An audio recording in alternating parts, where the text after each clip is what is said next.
ఇక డీటెయిల్స్ చూస్తే భోగాపురం విమానాశ్రయం నిర్మాణంతో ఉత్తరాంధ్ర రూపురేఖలు మారిపోనున్నాయని సీఎం చంద్రబాబు అన్నారు. ఈ ఎయిర్పోర్టు ఉత్తరాంధ్రకు గ్రోత్ ఇంజిన్ గా మారుతుందని ఆయన వ్యాఖ్యానించారు. రాష్ట్రంలోనూ మరో 5 ఎయిర్పోర్టుల నిర్మాణానికి శ్రీకారం చుడుతున్నామని చంద్రబాబు వెల్లడించారు. కూటమిపై ఓట్ల వర్షం కురిపించిన ఉత్తరాంధ్ర ప్రజల రుణం తీర్చుకుంటామని ముఖ్యమంత్రి చంద్రబాబు అన్నారు. తనపై ఎంతో నమ్మకం పెట్టుకుని అండగా నిలిచిన వారిని ఉత్తరాంధ్రను అభివృద్ధికి చిరునామాగా మార్చి ఇక్కడి ప్రజల రుణం తీర్చుకుంటామని పేర్కొన్నారు. భోగాపురం విమానాశ్రయం పనులు పరిశీలించిన చంద్రబాబు ఉత్తరాంధ్రకు ఈ ఎయిర్పోర్టు చాలా కీలకంగా మారుతుందన్నారు. భవిష్యత్తులో విశాఖ, శ్రీకాకుళం కూడా కలిసిపోతాయని స్పష్టం చేశారు. 2 ఏళ్లలో భోగాపురం విమానాశ్రయం అందుబాటులోకి వస్తుందన్నారు. విశాఖ నుంచి భోగాపురం వరకు బీచ్ రోడ్డు కూడా విస్తరిస్తామన్న ఆయన అటు శ్రీకాకుళం నుంచి భోగాపురం వరకు కూడా బీచ్ రోడ్డు వస్తుందన్నారు. ఇప్పుడు ఉన్న జాతీయ రహదారికి ఈ బీచ్ రోడ్డుకు మధ్య ఉన్న ప్రాంతం మొత్తం ఇండస్ట్రియల్ హబ్గా అభివృద్ధి చెందుతుందని, ఉత్తరాంధ్ర రూపురేఖలే మారిపోతాయని సీఎం తెలిపారు. ఇది ఎన్నో ఏళ్ల నాటి తన కలని చెప్పుకొచ్చారు. భోగాపురం ఎయిర్పోర్టుకు సమాంతరంగా మరో 5-6 ఎయిర్పోర్టులు వస్తాయని సీఎం తెలిపారు. భోగాపురం విమానాశ్రయంతో పాటు దనకొండ, దగదర్తి, కుప్పం, నాగార్జునసాగర్ వద్ద విమానాశ్రయాలు నిర్మిస్తామన్నారు. కాకినాడ, అమలాపురం మధ్య మరో విమానాశ్రయం రానున్నట్లు తెలియజేశారు. ఒక్కో విమానాశ్రయం నిర్మాణానికి 800 నుంచి 1000 ఎకరాల వరకు అవసరమవుతుందని అధికారులు తెలపగా వెంటనే ఇస్తామని చంద్రబాబు హామీ ఇచ్చారు. జాతీయ రహదారుల తరహాలో పీపీపీ మోడల్స్లో ఎయిర్పోర్టులు నిర్మించాలని ముఖ్యమంత్రి సూచించారు. ఓయో బిల్డ్ గ్యాప్ ఫండింగ్ ప్రభుత్వం ఇస్తుందని హామీ ఇచ్చారు. ఈ 3 ఎయిర్పోర్ట్లు ఒకటి, మూడోది ఒక సుందరమైన ప్రదేశం, సముద్రం, దట్టు ఈస్ట్ కోస్ట్. ఇది ఒక పెద్ద అసెట్. ఇది భవిష్యత్తులో పెద్ద ఎత్తున పెరగబోయే నగరం. ఈ ఎయిర్పోర్ట్తో విశాఖపట్నం, విజయనగరం కలిసిపోతుంది. ఇక్కడి నుంచి శ్రీకాకుళం కూడా కలిసే అవకాశం ఉంది. ఎందుకంటే శ్రీకాకుళం 50 కిలోమీటర్లు, విశాఖపట్నం 50 కిలోమీటర్లు. ఆ సెంటర్లో ఈ ఎయిర్పోర్ట్ వస్తూ ఉంది. అదే మరిగా ఫేజ్ 1లో బీచ్ రోడ్ భోగాపురం వరకు ఏదైతే బీచ్ రోడ్ ఉందో అది కానీ మనం వేసుకుంటే, ఫేజ్ 2లో ఇంకొక 50 కిలోమీటర్లు శ్రీకాకుళం, ఫేజ్ 3లో లేదంటే కంటిన్యూగా కూడా మూలపేట పోర్ట్ వరకు వేసుకుంటే, మూలపేట నుంచి ఒక పేరలల్ హైవే వచ్చి బీచ్ రోడ్ వచ్చి ఇప్పుడుండే ఎగ్జిస్టింగ్ హైవే ఈ హైవే కనుక కలిపేయగలిగితే మధ్యలో కొన్ని కనెక్టివిటీ పెట్టుకుంటే one of the best place అవుతుంది ఇండస్ట్రియలైజేషన్కి. Nowhere, no place can beat this. ఇది నాకు ఒక కళ, ఎప్పటి నుంచో మాట్లాడుతున్నా. అది ఇప్పుడు ఎగ్జిక్యూట్ చేసే పరిస్థితి వచ్చింది. ఈ ఎయిర్పోర్ట్ మనం చూస్తే 15 మే 2015 20వ తారీఖున రాష్ట్ర ప్రభుత్వం ఆమోదం తెలిపింది. నేను వచ్చిన వెంటనే ఆమోదం తెలియజేశాను. అక్టోబర్ 7, 2016 కేంద్రంలో కూడా సెంట్రల్ మినిస్ట్రీ కూడా దీనికి యాక్సెప్ట్ చేశారు. విశాఖ స్టీల్ ప్లాంట్ ప్రైవేటీకరణ అనేది ఉండదని స్పష్టంగా చెబుతున్నారని కేంద్ర మంత్రి కుమారస్వామి అన్నారు. ప్రధాని మోదీ అనుమతి తీసుకున్నాక అధికారిక నిర్ణయం ఉంటుందని తెలిపారు. తనకు 2 నెలల సమయం ఇవ్వండని, కార్మికులు ఆందోళన చెందాల్సిన అవసరం లేదని పేర్కొన్నారు. విశాఖపట్నంలో కేంద్ర పరిశ్రమలు, ఉక్కు శాఖ మంత్రి పీహెచ్డీ కుమారస్వామి పర్యటించారు. విశాఖ ఉక్కు పరిశ్రమలోని వివిధ విభాగాలను పరిశీలించిన కుమారస్వామితో పాటు సహాయ మంత్రి శ్రీనివాస వర్మ, ఇతర ప్రజాప్రతినిధులు, ఎంపీ భరత్, ఎమ్మెల్యే పల్లా శ్రీనివాస్ తదితరులతో కలిసి ఆయన ప్లాంట్లోని వివిధ విభాగాలను సందర్శించారు. స్టీల్ ప్లాంట్లోని వివిధ విభాగాలను మంత్రులకు ఉన్నతాధికారులు వివరించారు. అదేవిధంగా ప్లాంట్లో నిర్వాసితులు ఇచ్చిన వినతి పత్రాలను స్వీకరించారు. విశాఖ స్టీల్ ప్లాంట్ ప్రైవేటీకరణ ఆలోచనే లేదని కేంద్ర ఉక్కు శాఖ మంత్రి కుమారస్వామి స్పష్టం చేశారు. ప్రధాని మోడీ అనుమతి తీసుకున్నాక దీనిపై అధికారిక ప్రకటన చేస్తామన్నారు. ఉక్కు కర్మాగారాన్ని పరిరక్షించే బాధ్యత తీసుకుంటామని చెప్పారు. అందుకోసమే స్టీల్ ప్లాంట్ను నేరుగా సందర్శించి అధికారులతో చర్చించినట్లు వెల్లడించారు. కార్మికుల సమస్యలపైన చర్చించామని కుమారస్వామి తెలిపారు. ప్రైవేటీకరణ చేసే ప్రసక్తే లేదు, అందుకే నేను ఇక్కడికి వచ్చాను. ఈ విషయం చెప్పడానికి ముందు ప్రధాని అనుమతి తీసుకోవాల్సి ఉంది. RINLకు సంబంధించిన విషయాలన్నీ ప్రధానికి నివేదించి ఆయన్ను ఒప్పించాలి. ఇప్పటికే ఈ విషయాలన్నిటిపై అధికారులతో చర్చించి ఓ నోటు తయారు చేస్తున్నామని అన్నారు. RINLను తిరిగి గాడిన పెట్టడానికి అవసరమైన చర్యలు తీసుకుంటామని, ఆ దిశగా సమాలోచనలు చేస్తున్నామని కేంద్ర మంత్రి కుమారస్వామి అన్నారు. విశాఖ స్టీల్ ప్లాంట్ దేశ ఆర్థికాభివృద్ధికి సహాయపడుతుందని అర్థమైందని కేంద్ర మంత్రి కుమారస్వామి అన్నారు. ఈ ప్లాంటుపై అనేక మంది ఆధారపడి ఉన్నారని తెలిపారు. విశాఖ ఉక్కు కర్మాగారంలో పనిచేసే కార్మికులు దీని అవసరాలపై ఉన్న ప్రాధాన్యతను తాను గుర్తించారని కుమారస్వామి అన్నారు. విశాఖ స్టీల్ ప్లాంటును పరిరక్షించడం తమ బాధ్యతని పేర్కొన్నారు. ప్లాంటు మూతపడుతుందని ఎవరూ ఆందోళన చెందవద్దన్న కేంద్ర మంత్రి ప్రధాని ఆశీస్సులతో ప్లాంటు 100% సామర్థ్యంతో ఉత్పత్తి చేస్తుందని భరోసా ఇచ్చారు. There is no question of privatization because before I announce, Prime Minister's permission is required. I have to convince him. What are all the issues pertaining to the RINL issue? Threadbare discussion we had.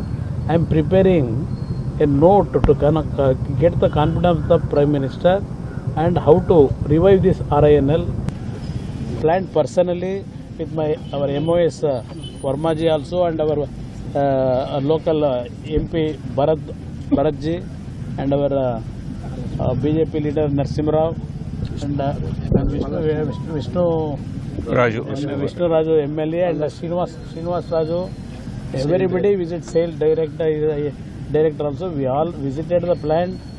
Even today also we have discussed several issues. They have given several advices. Yesterday while I am coming here, I had a meeting with our bankers also. Ultimately, we will going to take some decision with the higher authority. Because before I announce, Prime Minister's permission is required. I have to convince him. What are all the issues pertaining to the RINL issue? Threadbare discussion we had. I am preparing a note to get the confidence of the Prime Minister and how to revive this RINL. For that we ప్రజల కష్టాలు తొలగి అందరూ సుఖశాంతులతో ఉండేలా ఆ జగన్నాథుని ఆశీస్సులు అందరిపైన ఉండాలని మంత్రి నారా లోకేష్ అన్నారు. రాష్ట్రంలో అందరి దృష్టి మంగళగిరి వైపే ఉందని ఆ దేవుడి ఆశీస్సులతో ప్రజలకు మెరుగైన సేవలు అందిస్తానని స్పష్టం చేశారు. ప్రముఖ పుణ్యక్షేత్రమైన మంగళగిరిలో ఇస్కాన్ ఆధ్వర్యాన శ్రీ జగన్నాథుని రథయాత్ర వైభవంగా సాగింది. మంగళగిరి బస్టాండ్ వద్ద నుంచి ప్రారంభమైన ఈ కార్యక్రమానికి రాష్ట్ర విద్య, ఐటీ, ఎలక్ట్రానిక్స్ శాఖల మంత్రి నారా లోకేష్ ముఖ్య అతిథిగా హాజరయ్యారు. శ్రీ జగన్నాథుడు, బలరాముడు, సుభద్రల విగ్రహాలకు తొలుత హారతి ఇచ్చిన లోకేష్ అనంతరం రథాన్ని లాగి కార్యక్రమాన్ని ప్రారంభించారు. పరిసర ప్రాంతాల నుంచి తరలివచ్చిన భక్తులు జై జగన్నాథ్, హరే కృష్ణ, హరే రామ్ అంటూ నినాదాలతో హోరెత్తించారు. భక్తులు దారి పొడవునా శ్రీ జగన్నాథుని రథం ముందు పాటలు పాడుతూ సాంప్రదాయ నృత్యాలు చేస్తూ ఆనంద పారవస్యంలో మునిగిపోయారు. ఇస్కాన్ సంస్థ ప్రతినిధులు ఒడిశాలోని పిప్లి నుంచి తెప్పించిన రంగుల పందిరి ప్రధాన ఆకర్షణగా నిలిచింది. కృష్ణ చైతన్య తత్వాన్ని ప్రపంచవ్యాప్తంగా చాటి చెప్పిన బృందావనం శ్రీల ప్రభుపాద అడుగుజాడలను అనుసరించి ఇస్కాన్ సంస్థ దేశవ్యాప్తంగా ప్రముఖ పుణ్యక్షేత్రాల్లో రథయాత్రలను నిర్వహిస్తూ భగవంతుడికి సేవ చేసే అవకాశాన్ని కల్పిస్తోంది. ఇందులో భాగంగా గురువారం మంగళగిరిలో నిర్వహించిన రథయాత్రలో భక్తులు పెద్ద సంఖ్యలో పాల్గొన్నారు. ఈ సందర్భంగా మంత్రి లోకేష్ మాట్లాడుతూ ప్రజాసేవ అంటే పరమాత్ముడి సేవ అని అన్నారు. ఇప్పుడు అందరి దృష్టి మంగళగిరి వైపే ఉంది. ఆ దేవుడి ఆశీస్సులతో ప్రజలకు మెరుగైన సేవలు అందిస్తానని అన్నారు. ప్రజల కష్టాలు తొలగి అందరూ సుఖశాంతులతో ఉండేలా ఆ జగన్నాథుని ఆశీస్సులు అందరిపై ఉండాలని కోరుకున్నానని అన్నారు.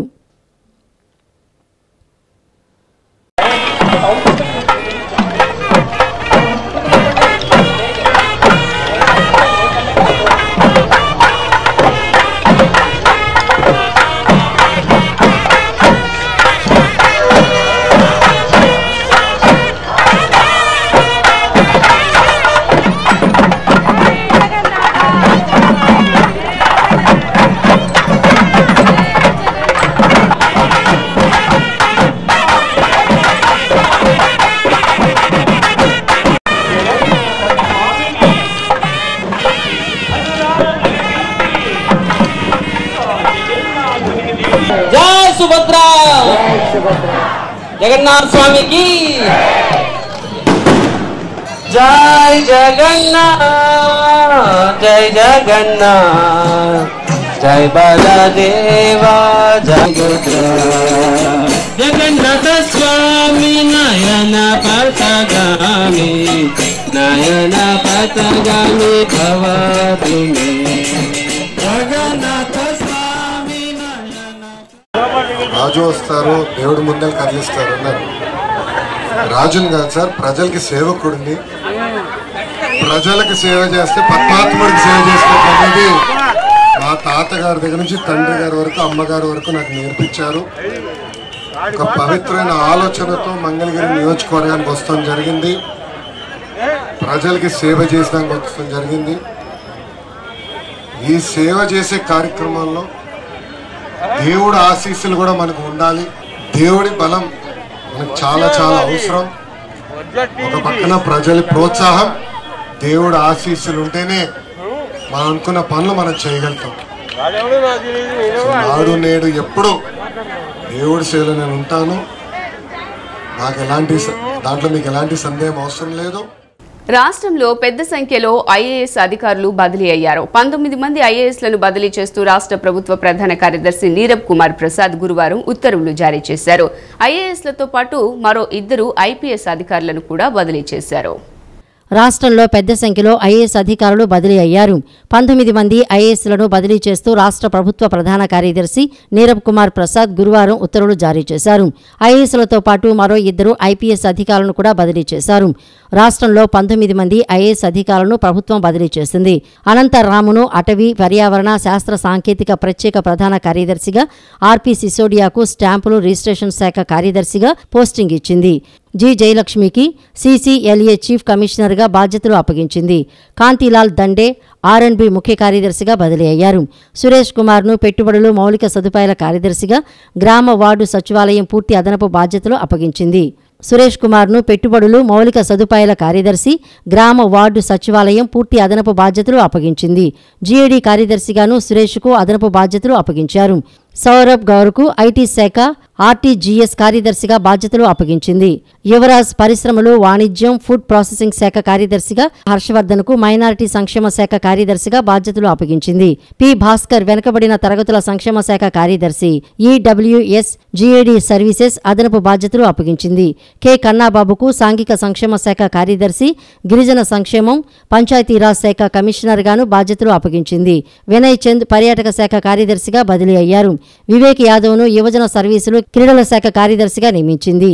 సూర్యకుమారి మహిళా శిశు సంక్షేమం, దివ్యాంగుల సంక్షేమ కార్యదర్శిగా బదిలీ అయ్యారు. సి శ్రీధర్కు ఇండస్ట్రీస్ డైరెక్టర్గా బాధ్యతలు అప్పగించింది. జె నివాసుకు ఆర్థిక శాఖ అదనపు కార్యదర్శిగా పోస్టింగ్ ఇచ్చింది. విజయ రామరాజు పాఠశాల విద్యాశాఖ డైరెక్టర్గా నియమితులయ్యారు. హిమాంశ శుక్లాను సమాచార, పౌర సంబంధాల శాఖ డైరెక్టర్గా నియమించింది. ఢిల్లీరావుకు వ్యవసాయ శాఖ డైరెక్టర్గా పోస్టింగ్ ఇచ్చింది.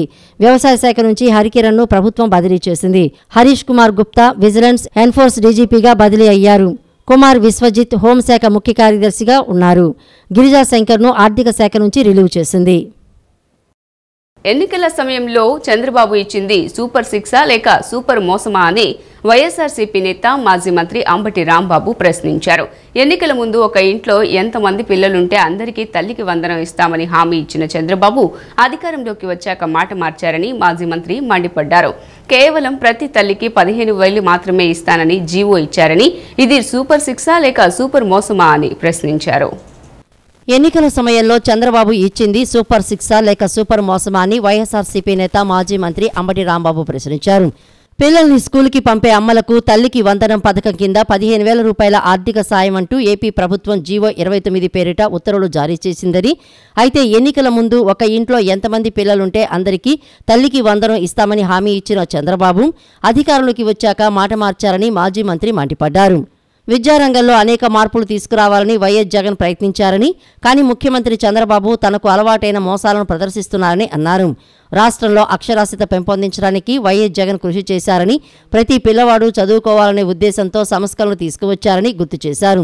ఇప్పుడు సీఎం చంద్రబాబు ఎలాంటి జీవో ఇచ్చారో ప్రతి ఒక్కరూ తెలుసుకోవాలన్నారు. 15,000 రూపాయలు జగన్మోహన్ రెడ్డి గారు ఇస్తున్నాడు. కేవలం కుటుంబంలో 2 చదువుకుంటే, 3 చదువుకుంటే, 4 చదువుకున్నా ఒక్క 1,500 ఇస్తున్నాడు. 15,000 మమ్మల్ని అధికారంలోకి తీసుకురండి. దాని ఇంకొద్దిగా ముందుకు వెళ్ళారు. ముందుకు వెళ్ళి 2 ఉంటే 30,000, 3 ఉంటే 45,000, 4 ఉంటే 60,000 రూపాయలు మీ ఇంటికి తీసుకొచ్చి ఇచ్చేటటువంటి కార్యక్రమం చేస్తాం. తల్లికి వందనం అని పేరు మార్చారు. ప్రజలు అట్రాక్ట్ అయ్యారేమో, పాపం ఓట్లు వేశారు, గెలిపించారు. ఇచ్చిన మాట నిలబెట్టుకోవాల్సిన బాధ్యత ఉందా లేదా చంద్రబాబు నాయుడు గారికి అని అడుగుతా ఉన్నా. ఇచ్చిన మాట నిలబెట్టుకొని శభాష్ అనిపించుకోవాలి కదా. చంద్రబాబు నాయుడు గారు ఎన్నికల్లో తీవ్రంగా ప్రచారం చేసుకున్నారు. జగన్మోహన్ రెడ్డి గారు ఒక్క పిల్లవాడికే ఇస్తున్నాడు, నేను వస్తే నలుగురికైనా ఇస్తా, ఐదుగురికైనా ఇస్తా, ముగ్గురికైనా ఇస్తానని చెప్పేసి ఒక చంద్రబాబు నాయుడు గారే కాదు, కూటమిలో ఉన్నటువంటి అందరూ కూడా ప్రచారం చేశారు. సూపర్ 6 అన్నారు. ప్రతి తల్లులకి ఖాతాల్లో వేసినటువంటి ఘనత జగన్మోహన్ రెడ్డి గారు. 26,000 కోట్ల రూపాయలు తల్లుల ఖాతాల్లో వేశారు జగన్మోహన్ రెడ్డి గారు. ఇంద్రకీలాద్రిపై కొలువైన జగన్మాత దుర్గమ్మను రాష్ట్ర కార్మిక ఉపాధి శాఖ మంత్రి వాసంశెట్టి సుభాష్ కుటుంబ సమేతంగా దర్శించుకున్నారు. కుటుంబ సమేతంగా వచ్చి అమ్మవారికి ప్రత్యేక పూజలు చేశారు. ఆలయ అధికారులు ఆలయ మర్యాదలతో ఆయనకు ఘనస్వాగతం పలికారు. అమ్మవారి దర్శనాన్ని దగ్గరుండి చేయించారు. దర్శన అనంతరం వేద పండితులు వేద మంత్రోచ్చరణలతో ఆశీర్వాదాన్ని అందజేశారు. అనంతరం ఈవో కెఎస్ రామారావు వారికి అమ్మవారి లడ్డూ ప్రసాదాన్ని చిత్రపటాన్ని అందజేశారు. देवी देवी वाक् प्रवाक् देवी वाक् देवी देवी वाक् वाक् देवी ददातु ददातु देवी वाक् वाक् देवी ददातु देवी ददातु ददातु देवी देवी ददातु नो नो ददातु देवी देवी ददातु नः ददातु नो नो ददातु ददातु नः न इति नः नागेन्द्रं बृहस्पतिमिन्द्रं दानाय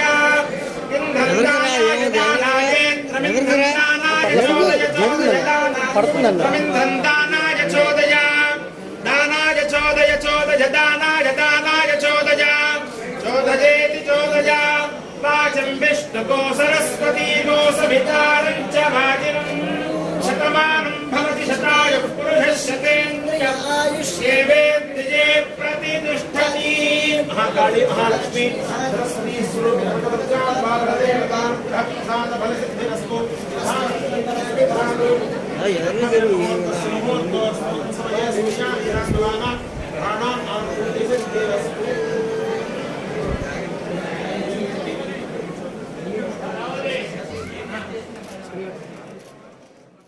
అనంతపురంలో పోలీసుల వేధింపులకు గురై ఆత్మహత్యకు పాల్పడిన అబ్దుల్లా కుటుంబాన్ని అన్ని విధాలుగా ఆదుకుంటామని రాష్ట్ర మైనారిటీ సంక్షేమ శాఖ మంత్రి ఎన్ఎండి ఫరూక్ హామీ ఇచ్చారు. రాష్ట్ర ప్రభుత్వం త్వరితగతిన ఈ అంశంపై స్పందించి దోషులను శిక్షించి తమ కుటుంబానికి జీవనోపాధికి ఉద్యోగాన్ని ఇస్తున్నట్లు తెలిపారు.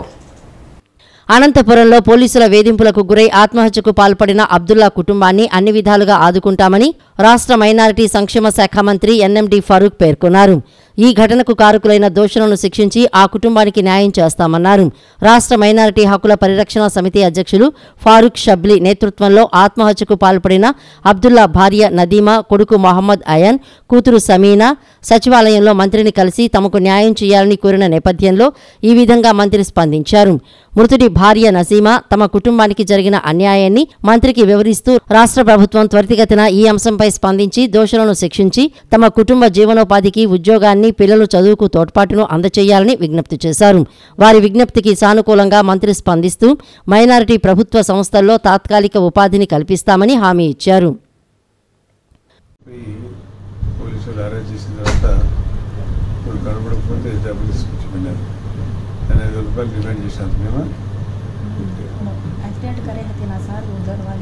యాక్సిడెంట్ చేస్తే అవుతారు మళ్ళీ ఇంటికి దీని మీద నెచ్చారు కేసు.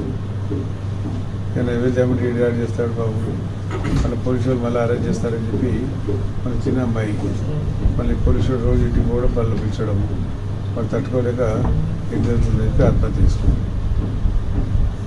ఇప్పుడు అబ్దుల్ సలాంది కూడా జైలు స్టేట్ ఆ కేసు ఇంతవరకు ఇన్వెస్టిగేషన్ ఉంది, అది కూడా చేయాలి. అప్పుడు అది వాడు కూడా ఎందుకు ఇట్లనే ఈ అమ్మాయికి పిలిచినట్టు పోలీసులు పిలిచడం పోవడం. అమ్మాయి కూడా పాపం ఏముంది చదువుకున్న అమ్మాయి బాగా పోలీసులు అమ్మాయిని టార్చర్ చేస్తూ ఉంటే భయపడిపోయింది. నన్ను ఏమైనా సెక్షువల్ టార్చర్ చేస్తారు. చంద్రబాబు మరోసారి ముఖ్యమంత్రి కావడంతో కృష్ణా జిల్లా కాకులపాడుకు చెందిన సూరపనేని రంగారావు తిరుమలకు పాదయాత్ర చేపట్టారు. హనుమాన్ జంక్షన్ అభయాంజనేయ స్వామి ఆలయంలో ప్రత్యేక పూజలు చేసిన అనంతరం పాదయాత్రను ప్రారంభించారు. అమరావతి నిర్మాణం, పోలవరం పూర్తి చేయటం ఒక్క చంద్రబాబుకే సాధ్యమని, ఆయన ఆయురారోగ్యాలతో పాలన సాగించాలనే ఉద్దేశంతో పాదయాత్ర చేస్తున్నట్లు రంగారావు తెలిపారు. అమరావతి 29 గ్రామాల ప్రజలు 33,000 ఎకరాల భూమి ఒక్క పెద్ద ఆయన మాటతో ఇస్తే తర్వాత జరిగిన పరిణామం మొత్తం రాష్ట్ర ప్రజలందరికీ మీడియా సోదరులందరికీ కూడా తెలుసు. ఖచ్చితంగా అమరావతి పూర్తి అవ్వాలన్నా, పోలవరం పూర్తి కావాలన్నా, రాష్ట్రం సుభిక్షంగా ఉండాలన్నా, లా అండ్ ఆర్డర్ ఖచ్చితంగా అమలు జరగాలన్నా ఈ రాష్ట్రానికి ఒకే ఒక నాయకుడు, ఆయనే the leader is always the leader, only NCP Naidu, APS ex CM president chief minister of Andhra Pradesh Chandrababu Naidu గారు. అటువంటి మహానాయకుడిని 164 సీట్లు ఇచ్చి ప్రజలు గెలిపించింది చాలా ఆనందపడుతున్నాము. 1631 రోజు అమరావతి పాదయాత్ర రైతులు కాలిబాటన ప్రయాణం చేస్తే పాదయాత్రగా ఎన్నో ఇబ్బందులు పడ్డారు. 617, 7310, 1111 భగవంతుడు ఉండాడు. ఖచ్చితంగా అయ్యే జరిగింది. ఈ కారణాలతో ఖచ్చితంగా బాబు గారు ముఖ్యమంత్రి అవుతారు, అవ్వాలి అని హనుమాన్యంచిన ఆంజనేయ స్వామి గుడి నుండి తిరుమల ఎన్ని రోజులైనా ఖచ్చితంగా వచ్చి 101 కొబ్బరికాయ ఆంజనేయ స్వామికి కొట్టి బుక్కు తీసుకుంటారని.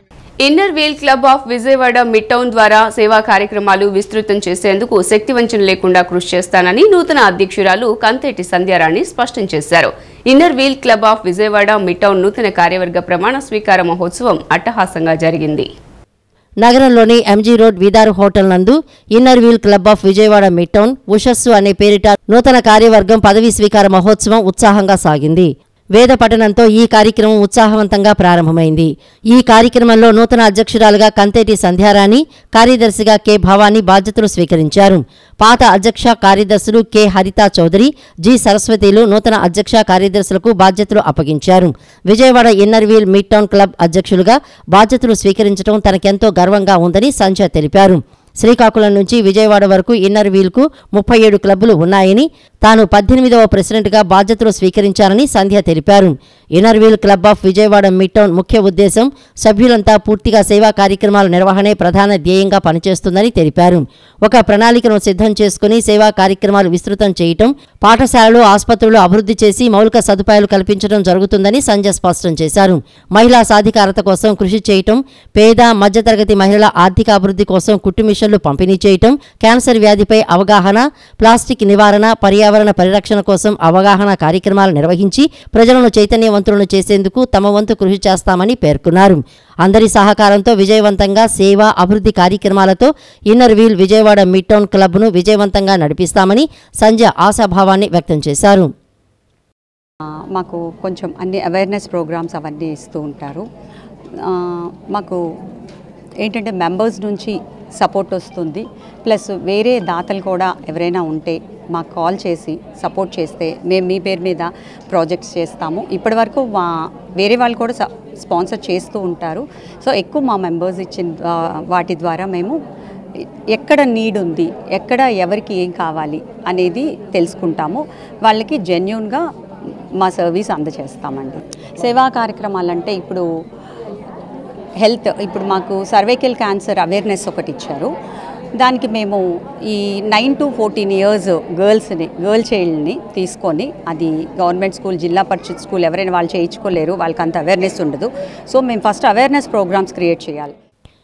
ఈ కార్యక్రమానికి district chairperson A Lakshmi Srinivas, district secretary D Savitri, PDC Yashoda Patibandla, పలువురు ప్రముఖులు, విజయవాడ మిడ్ టౌన్ సభ్యులు విచ్చేశారు.